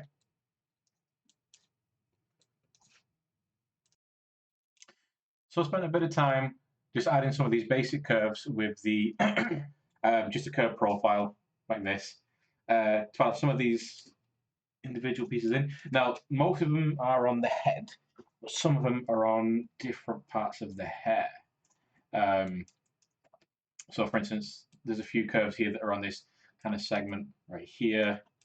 I think most of them are on the head. Yeah, most of them are connected to the head. So the great thing about curve is you can put it in and you can draw the curve and you can place it around. You can lock the beginning, change the profile. As long as this red line is still here, you can do pretty much anything to it. I can change the radius, all that sort of jazz. I can change the position. I can lock the start and the beginning, so I can, bend it around. If I find like I'll get the end and beginning point in the right position, I can morph this around wherever I need to. So a lot of stuff. But there's got to be a point where I'm done, where I've got to think, right, okay, my hair is now to a point where I can start to kind of mess with it, start to kind of perfect it stuff, and change even after we're done. We can still technically change the diameter by doing a few little tricky things. Nothing that is inside these menus, but something like with normal brushes to try to change the stuff, change the shape and stuff. So, and I've only really done on one side because again, this is going to take me time to do this. It might take me half a day to get this really in a great place. So, but even with that, that you can see that adds a little bit extra definition to the surface. It gives me a little bit extra stuff. So you can see here as well, I put the ponytail in. I've added a few curves to get a little bit of at least the initial kind of stuff going on here. So, like I said, I'm not going to leave it as just this. These curves are a little bit uniform. They're a little bit round. Some of them might be a little bit chunky and whatever. There's stuff I can do to this. There's always going to be stuff I can do to this. And if I turn on the poly frame, you can see that everything's got its own poly surface to it. It's going to be really, really useful. What I am going to do, though, just to get rid of the face having all these multiple breaks, I'm just going to Control W to make everything one polygroup. And then to reassign an individual polygroup to every individual kind of mesh within the subtool. On the right-hand side, I'm going to come down to polygroups and then auto group. Everything gets its own thing assigned. Now, there's a reason why I'm doing this, and I've gone over it briefly with some stuff, but it's a really, really cool function. And again, The function is a basic thing, but it's hidden away just like ZBrush tends to do. Technically, we do have a brush called BMT. It's a brush move topological. And the point of this brush is to basically look at a surface and look at the poly group and say, right, I'm going to move this poly group only. If I was to move that section just in the move brush, I'm going to move all that section which sits inside that brush radius. But if I BMT for brush topological, I can only move the poly group that it's connected to, which is super, super useful. Because it means if you've got a lot of stuff stacked on top of each other, like I've got this little purple dude inside here, if I'm strategic enough with my brush, I can get in there and I can start to modify it. And only that, as long as I'm just clicking that. And it works exactly the same as any move brush. Now, the great thing about this is I can actually turn this function on any brush. Obviously, some brushes it's not necessarily going to be as useful, but it's super simple. We've been in this stuff before. If we go to brush, auto masking, where our backface masking lives, at the very top you've got mask by poly groups. And if I just use my normal brush, my normal move brush, so if I just have there, it's going to do everything. If I turn mask by poly groups up to 100, there you go, it should act the exact same way. Because it's going to look for the poly group and it's going to say, okay, I only see one poly group, I'm just going to use that. So I can even turn this normal move brush into a move topological, and you can assign it to do it with other brushes as well. So for instance, you could have the clay buildup or the standard brush or the damn standard brush have this, and if you're sculpting in a very chaotic area, then it will, if you've been a little bit careful, it will only sculpt on certain surfaces. If you've got multiple meshes in the same area, if you're dealing with multiple if you're dealing with multiple poly groups on one mesh like this, it doesn't work as well. You see there, it does work with this, but some other brushes aren't as useful. Like the clay buildup won't be as useful with it, but it's super useful. So the BMT, if this doesn't work, if this isn't doing what we need it to, literally just make sure you go into brush, auto masking, and just make sure the mask by poly group is set to 100. Cool. So what I can do now is, some of these positions might be okay, but might not be perfect. Maybe they're not tucked in enough in the top here, so I can just push and pull bits around. Like that. I can also do the smooth brush. Now the smooth brush should hold the same settings as I've got here. So I can even use a smooth brush. And this is what I was saying about, it doesn't matter if the diameter is a little bit, maybe some are too big. If I hold smooth, change my diameter a little bit, I can just kind of just brush on if I want to really thin some stuff out.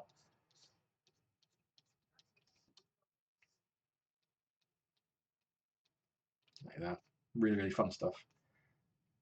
Pull some stuff. And it's useful to have poly group turn. Well, I can turn line off, so just with the colors. So if you look very carefully to your poly frame button, you'll have line and fill at top. Line is the actual like wireframe, and fill is the color. So if I just have fill turned on, then we've just got the color. And if you notice as well, these are all fairly low resolution. They're all, workable enough. We can just subdivide stuff later on, or Dynamesh stuff later on, if we need to. Fun stuff about Dynamesh as well. There is another function inside Dynamesh that, there you go. If you turn on groups, it won't Dynamesh groups together. So these are all still individual polygroups, or individual assets. Because the groups turned on, it won't Dynamesh groups together. Now, this is not going to work for like a hand, for instance. If you have a different polygroup for each finger and you have groups turned on, what it's going to do is split the finger off the palm. So for stuff like things that are actually connected into each other, this isn't going to be useful. But for things like this, where you're dealing with multiple objects that just happen to be in the same subtool, this is useful. So there, I've Dynameshed it. Now, these are all still absolutely separate meshes. They're just all Dynameshed together. But I'm going to work with them being low res for a while. So yeah, I can just keep going through and with a move brush, big, small, whatever, because polygroups is turned on, I can make big adjustments and stuff. And here with a bit of smooth. So super, super fun. Super, super useful.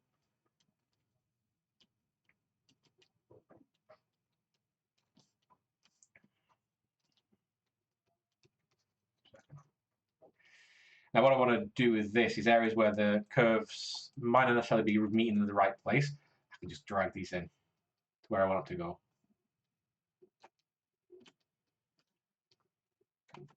Let's make sure I'm just working on the bits I want to. Oh, let's display the side. So.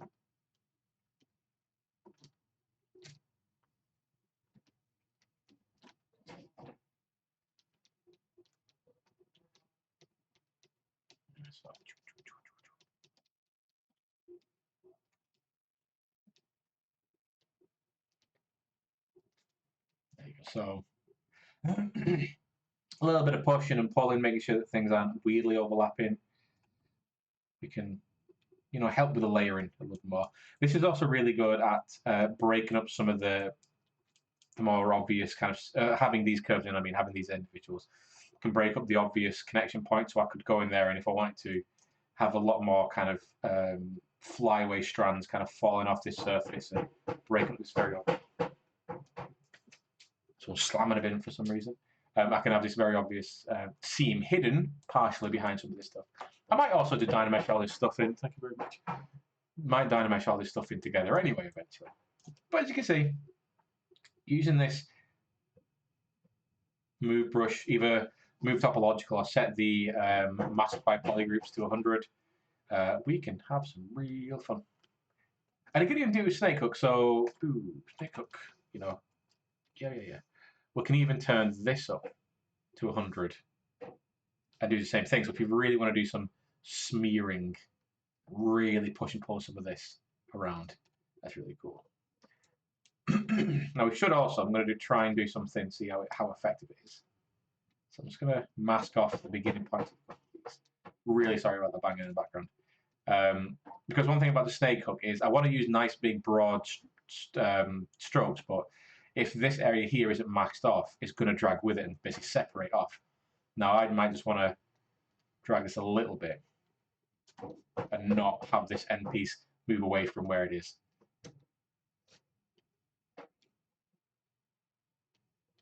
Yeah.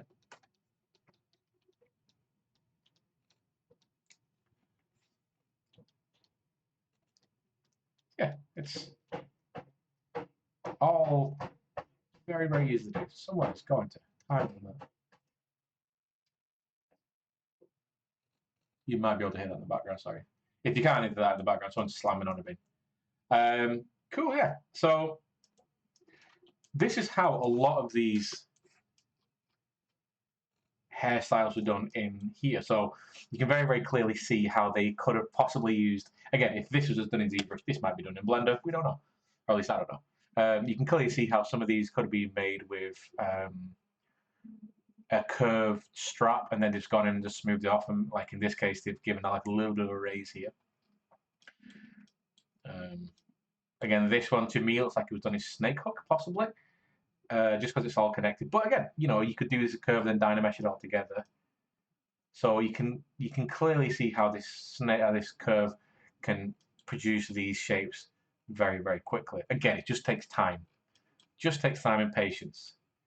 Now, when you do use these kind of curves, you've got to find a balance. You can't just put like very basic sculpty surface and put one strand in there because it'll look a bit unbalanced. Like if I was doing this for real, I'd be putting a lot of these inside it. Not so the entire thing is covered, but enough so that while I'm sculpting in onto this surface, more of like the bigger clumps of hair, that these naturally kind of fall in and out of the head.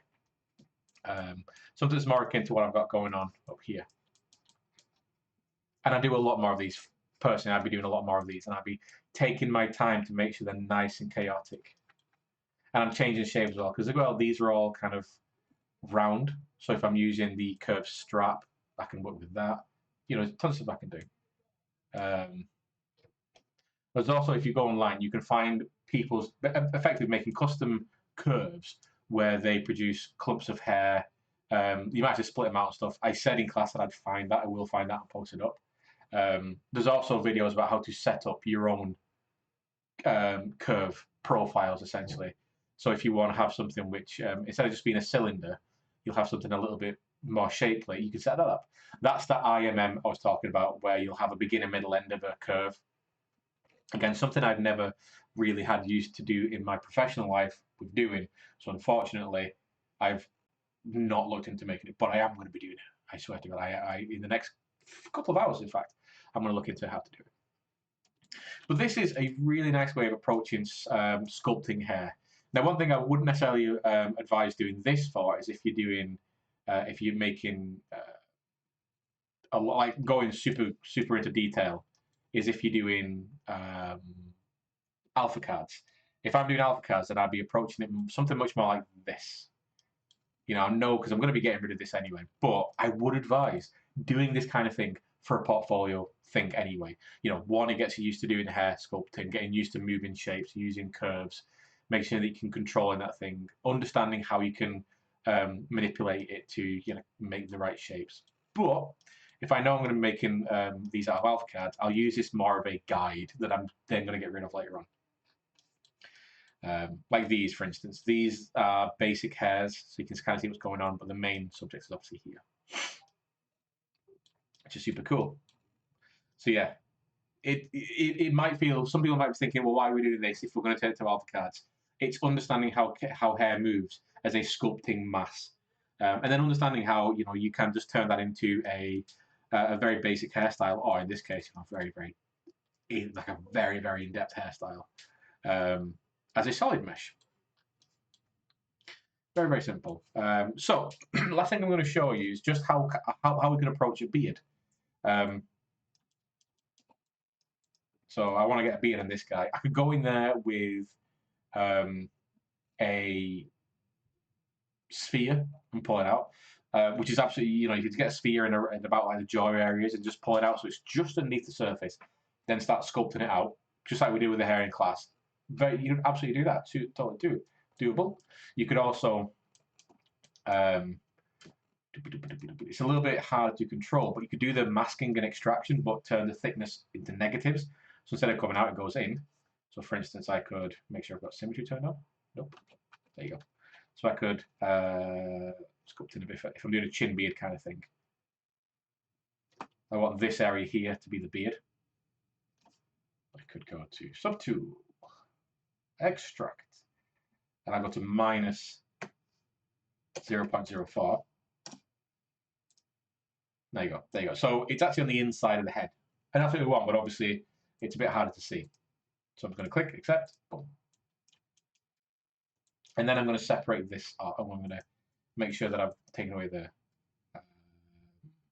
masks. Now, you can see there with the surface, we have actually got it underneath the surface. And all I really need to do is bring the surface out. So if I get my Dynamesh, I could start to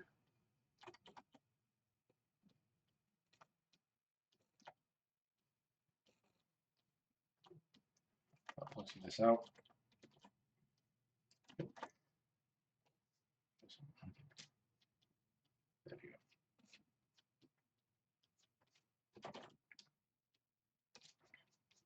Let's just pull some of this out. Pull.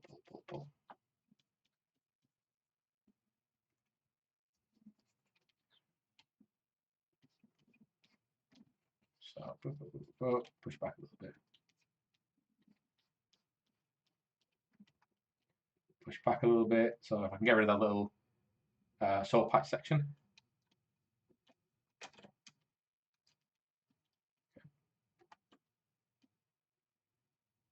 Oh, so I've got my polygroup still turned on there. So, oops. As you said, it's safe.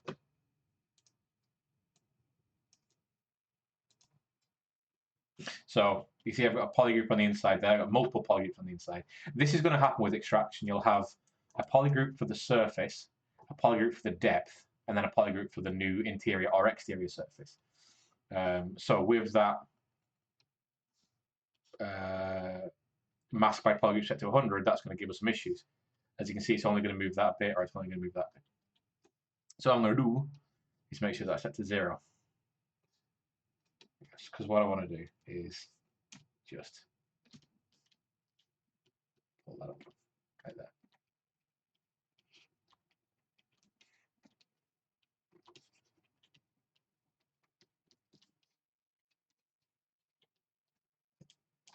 Yeah.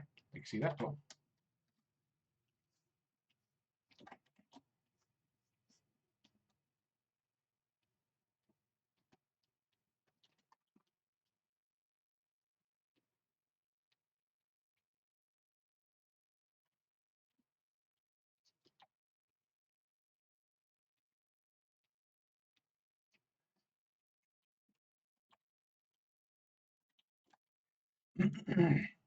So other things we can do as well. So this is quite a function-heavy kind of episode.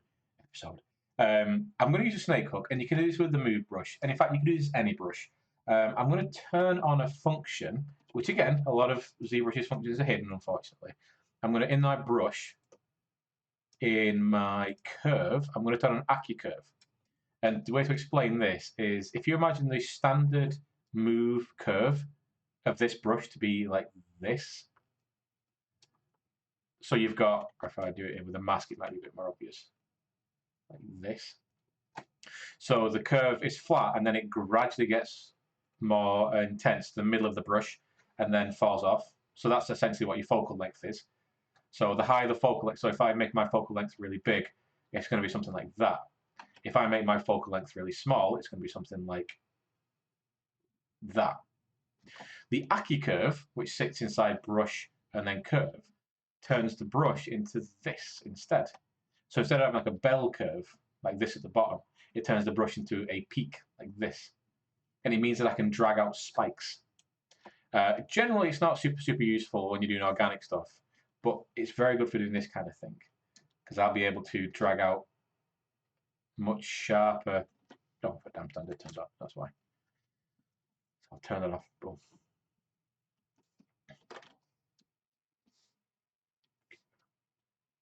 There you go. So now you see there I'm dragging off little sharp bits, and I can also push in little sharp bits. So this will allow me to get some of those sharper little, you know, the suggestions of clumps of hair falling into, coming from the head or whatever. It can also help us if we're doing a snake hook. Oops, snake hook. We turn AccuCurve on. It can also help us get as much sharper spikes. See there. With it turned off, it's a little bit more bell curvy. You can see like that. So you can quite clearly see what's happening with these.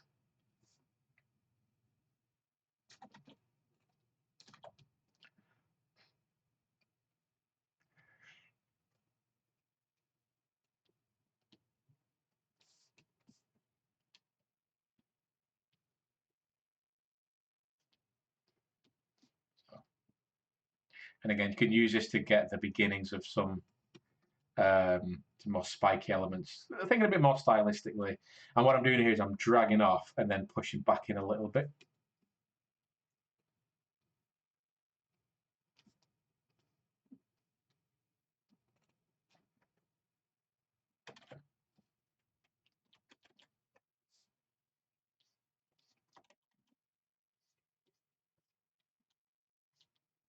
Yeah.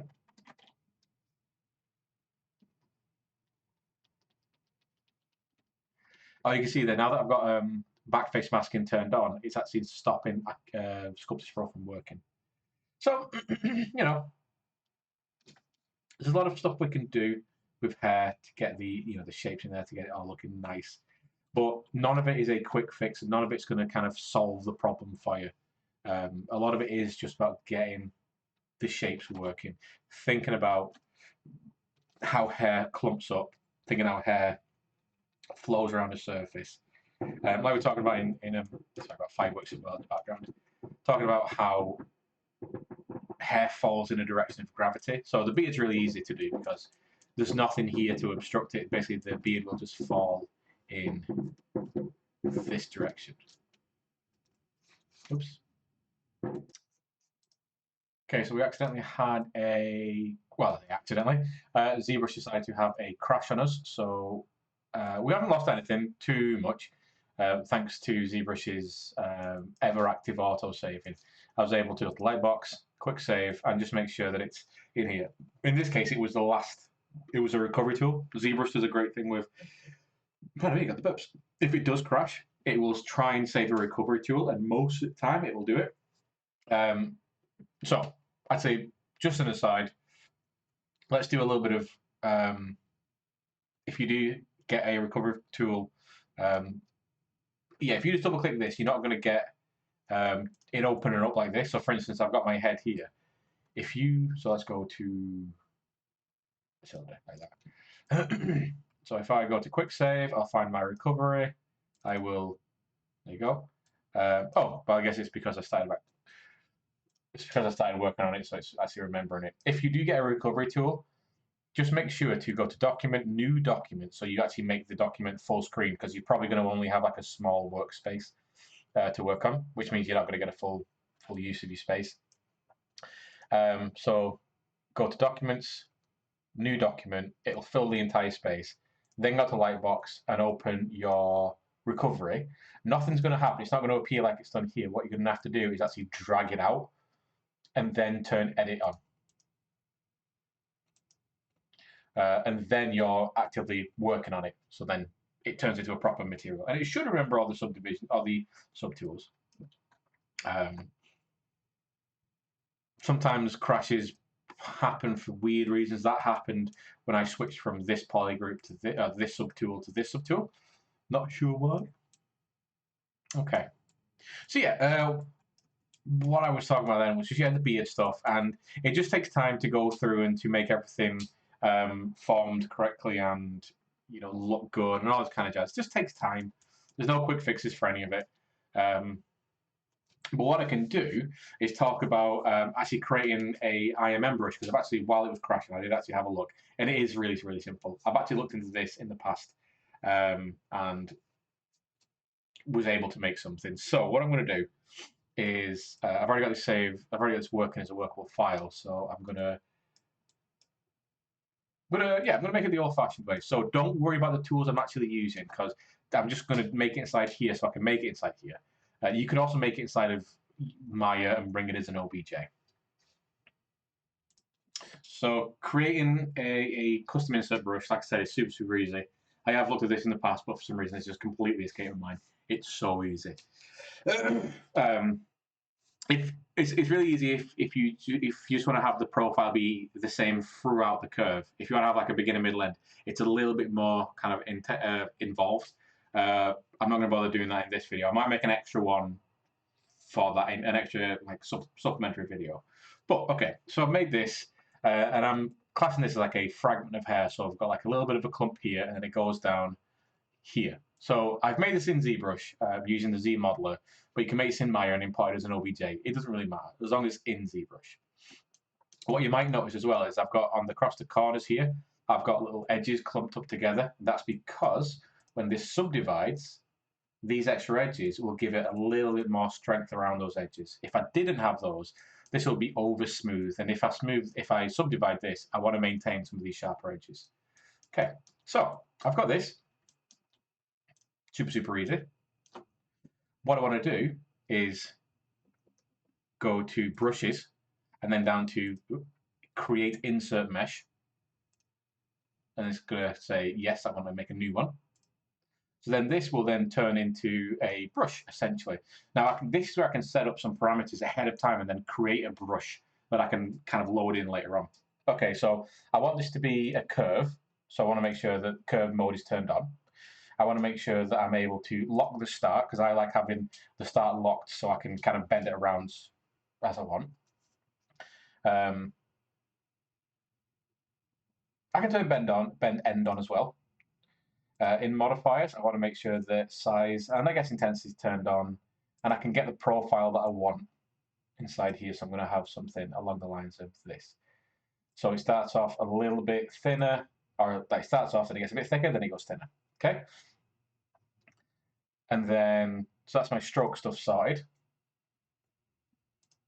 And then if I go to brush, into modifiers, I want to make sure that tri-parts is turned off, weld points and stretch is turned on, because that means every time one of these duplicates, instead of, if I don't have them turned on, if weld points isn't turned on, it's not going to actually become one solid mesh. And if stretch isn't turned on, it's not going to actually deform the shape. What I'll have is basically like separate meshes for each kind of like segment. So I want to make sure in brush, in modifiers, the weld points and stretches turned on. And then that's it. So if I go to Subtool, I've already got like a surface set up like that. So if I just start to draw out a curve like this, hey, look at that. So now I've got my my thing all ready to go and all working. So you can see I've got each one of these segments and stuff. So I've not saved the brush yet, so I can go in there and kind of tweak it a little bit. I can change some of the stuff like in brush depth. So the depth is how, so you saw there when I drew it out, it was a little bit off the surface. If I change depth, you can see this is basically how high the geometry is off the surface. What I can do is I can move this down. So I set my depth to 0. This should be on the surface now. There you go. So now the thing is actually on the surface. A little bit going underneath, but that's fine. So I can tweak the depth inside here to perfect it. So I'll move it up. And I can also change, while I'm here, I can change the profile and try and perfect it as much as I can.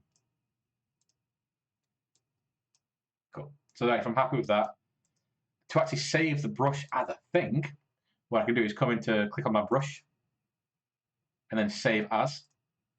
And then I can just basically save the brush. So you see here, it's asking me to save as a brush preset or a ZPB. And I can save it wherever I want. So if I want to save it to startup resources or whatever, if I put up to startup resources, it should always be loaded into the standard brush menu. But I could have a folder somewhere which I have all my custom brushes. And essentially that's what I can do. I can load this brush, I can save this brush, and I can have it for another day if I know I'm going to use something like this later on. And that's as simple as making a basic kind of hairbrush. So every time I subdivide this now, because of those control edges, I'm maintaining a little bit of that sharper edge. I can knock back if I need to. So creating a custom brush for this kind of thing, super, super easy. And you can have as complicated as like starting geometries as you want. So if you're doing like a pipe, for instance, and it's some sort of like segmented pipe, almost like if you have like a shower head hose, like a shower hose kind of thing. You can kind of see that it's like rings of metal, so it can twist and bend. You can make like a segment of that, and then use that, and then duplicate that. So then you've got like a sci-fi thing going on. Like I said, it's a bit more involved if you want to make a beginning be a separate mesh, then a middle mesh, and then an end mesh. That's a little bit more involved, and I'm actually going to have to look at that myself because I can't remember quite how to do that. It might just be down to the polygroups that are in it, but again, I'm not going to kind of go into it here. But if you want to make a custom hairbrush, boom, there it is. Dead simple. Super, super simple. Because then you can jump back into your head and start to use that. So you can have like a little bit more of a bit more control of stuff. And again, it works exactly the same as any brush. So you can change the size. You can change the profile. You know, nothing's different about this. The only difference is this is a brush that you've made. And if you need to change any of the settings, hey, just go in there and turn snap off, for instance, or go to depth and lower the depth a little bit. There you go. So by lowering the depth there, it just gets a little bit closer. And then I can just, there you go.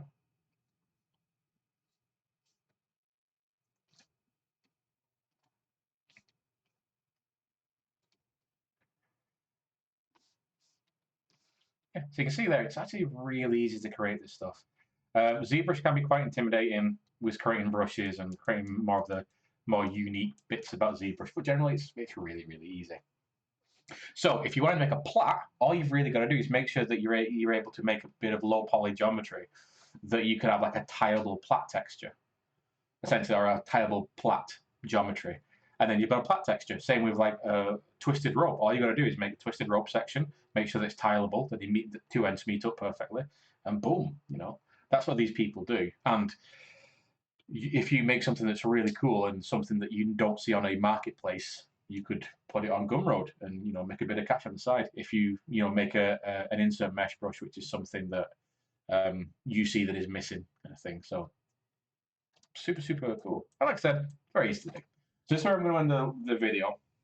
It's a longer one, obviously, because we went through a good few things then.